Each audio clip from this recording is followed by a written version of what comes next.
친구들 안녕하세요. 오늘은 인공지능의 어떤 문제점이나 조심해야 될 점, 한계점 이런 것들에 대해서 간단하게 얘기 나눠보려고 합니다. 여러분 혹시 영화 아이로봇을 본 적 있나요? 이 영화 속에는 아주 신기한 장면이 있습니다. 한 장면에서는 로봇이 2대의 자동차 사고 현장에서 구할 사람을 결정해야 했습니다. 한 자동차에는 12살 소녀가, 다른 자동차에는 형사인 어른이 타고 있었죠. 로봇은 단지 숫자와 계산만 해서 소녀는 생존 가능성이 11%, 어른은 45%라고 계산을 했어요. 그래서 로봇은 어른을 구하라는 판단을 내렸답니다. 그런데 만약 우리가 직접 결정한다면 단순한 숫자만이 아니라 그 사람의 나이, 감정, 상황 등 여러 가지를 함께 생각할 거예요. 이처럼 영화는 로봇처럼 딱딱한 논리적 선택과 우리가 가진 따뜻한 감성적 선택이 어떻게 다를 수 있는지를 보여주고 있습니다. 여러분, 로봇은 어떻게 결정을 내릴까요? 로봇은 숫자와 확률, 즉 논리적 선택을 합니다. 예를 들어 위의 영화처럼 소녀와 어른 중에서 숫자만 따져서 결정한 거예요.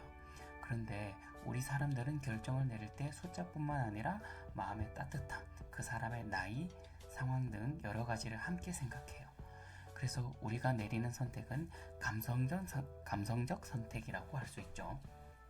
이런 차이 때문에 때로는 로봇이 내린 결정이 우리에게는 어색하거나 불공평하게 느껴질 수도 있어요. 요즘 자동차도 변하고 있어요. 자율주행 자동차는 센서를 이용해서 도로 주변의 상황을 실시간으로 파악하고 스스로 운전할 수 있습니다. 현재 일부 자동차는 레벨 3라는 단계에 있는데, 이는 특정 조건에서는 자동차가 스스로 주행하고 위험할 때만 운전자가 개입하도록 만들어진 기술입니다. 우리나라에서는 국토교통부에서 레벨 3 차량의 출시와 판매를 허용했습니다. 앞으로는 운전대에서 손을 놓아도 안전하게 달릴 수 있는 자동차가 점점 늘어날 예정입니다. 하지만 자율주행 자동차에도 여러 문제가 있습니다. 만약 자동차에 갑자기 고장이 나서 멈출 수 없게 된다면 어떨까요? 예를 들어서 앞에는 보행자가 있고 뒤에는 차에 탄 운전자가 있다면 자동차가 어느 쪽으로 가야 안전할까요? 이런 상황은 트롤리 딜레마라는 도덕적 고민으로 불리는데, 인공지능이 단순히 숫자나 확률만으로 결정하면 누군가에게 큰 피해가 갈 수 있죠. 그래서 자율주행 자동차에도 윤리적인 판단 기준이 필요하다는 문제를 우리는 모두 생각해 봐야 합니다. 인공지능 요리사, 미래에는 로봇이 주방에서도 활약할 수 있습니다. 인공지능 요리사는 재료를 정확하게 손질하고 레시피에 맞춰서 조리 과정을 진행하며 마지막에는 예쁘게 그릇에 담아 플레이팅까지 해준답니다. 여러분이 스마트폰이나 터치스크린으로 레시피를 고르면 로봇이 마치 유명 셰프처럼 자연스럽게 요리하는 모습을 보여줄 거예요. 이처럼 로봇 요리사는 집에서도 맛있는 음식을 쉽게 즐길 수 있게 도와줄 거예요. 혹시 가상현실, 즉 VR 체험해 본 적 있습니까? 미국의 한 회사는 카메라와 슈퍼컴퓨터를 사용해서 실제 세상을 3D 가상현실로 만들어내고 있어요. 먼저 카메라로 실제 환경을 찍고 인공지능이 그 영상을 분석해서 건물, 사람, 나무, 자동차 같은 것들을 자동으로 구분합니다. 그리고 이 정보를 바탕으로 3D 모델을 만들어내는데, 이 과정을 렌더링이라고 합니다. 이 기술은 게임, VR, AR, 영화 등 다양한 분야에서 아주 큰 역할을 하고 있습니다. 인공지능은 우리 생활을 정말 편리하게 만들어주지만 문제가 있어요.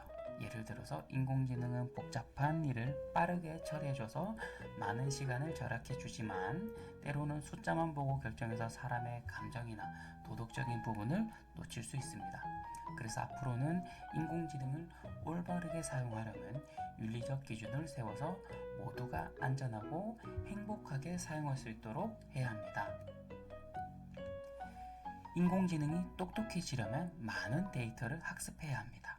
그런데 만약 그 데이터 자체가 한쪽으로 치우친다면 인공지능이 편향된 판단을 내릴 수 있어요. 예를 들어서 어떤 인공지능 채용 시스템이 남자 지원자 데이터만 많이 받아들인다면 여자를 제대로 평가하지 못할 수도 있겠죠. 그래서 인공지능이 모두에게 공평하게 판단할 수 있도록 다양한 사람과 상황의 데이터를 골고루 제공하는 것이 매우 중요합니다.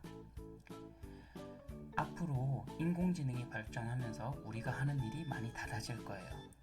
단순히 반복되는 일들은 로봇이 대신할 수 있지만 창의력, 소통, 감정을 나누는 일은 여전히 우리 사람이 해야 합니다. 그리고 인공지능이 새로운 기술을 만들어내면서 지금은 없던 새로운 직업도 생겨날 겁니다. 여러분도 미래에 인공지능과 함께 멋진 일을 할 수 있겠죠?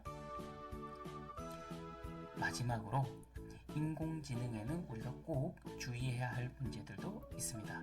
예를 들어서 인공지능 스피커는 여러분의 음성 데이터를 사용해서 더 똑똑해지지만 때로는 이 데이터가 너무 많이 모이면 개인정보 침해 문제가 생길 수도 있고, 또 요즘 이슈가 되었었던 딥페이크라는 기술은 이 사람 얼굴이나 목소리를 다른 사람 것으로 바꿀 수 있는데 이것이 나쁜 목적으로 사용되면 또 큰 문제가 될 수 있습니다.